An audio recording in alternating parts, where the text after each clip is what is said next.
তো hello hello hello viewers, আসসালামু আলাইকুম। সবাইকে ধন্যবাদ আমাদের ভিডিওটা দেখার জন্য। তো আজকে আমাদের এখানে হচ্ছে ঈদ। এটা আমাদের ঈদ, কিন্তু আমাদের মধ্যে কোনো ঈদের কোনো অনুভূতি নেই।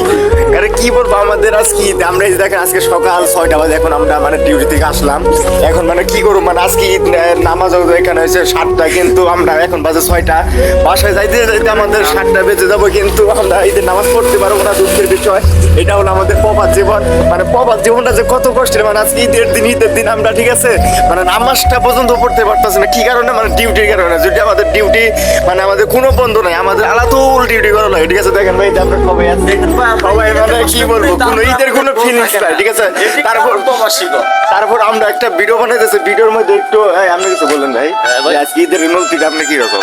এদের নচিরে ভাই ভালো না, কেউ বজবুত নাই, কেউ নাই, বাপ মা নাই, উৎসাহ নাই, ভালোবাসা ভাই নাই। শুনছেন আপনার সবাই? মহব্বত নাই।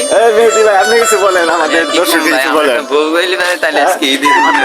আরে, দেখেন ভাই, সবার মুখে ঠিক আছে মানে দুঃখ নিয়ে বলতেছে, মানে ঈদের কোনো অনুভূতি নেই ভাই। আমরা কিছু করি, আমার কিছু বলার নাই, কিছু বলার নাই, কিছু বলার নাই। মানে মানে ভাই কি মানে ওনারা, হ্যালো দর্শক, মানে ওনারা কি বলবো, আজকে হচ্ছে ঈদ। মানে ঈদের দিনও আমাদের কাজ করা লাগতেছে। আজকে 7টার সময় আমাদের নামাজ, আমরা 6টা থেকে মানে গেট থেকে বাইরে হলাম, 6টার আগে বাইরে হতে পারিনি, ঠিক আছে। কি বলবো মানে বলে বোঝাতে পারবো না, ঠিক আছে। সো হ্যালো হ্যালো, ধন্যবাদ সবাইকে, ধন্যবাদ আমার ভিডিও দেখার জন্য।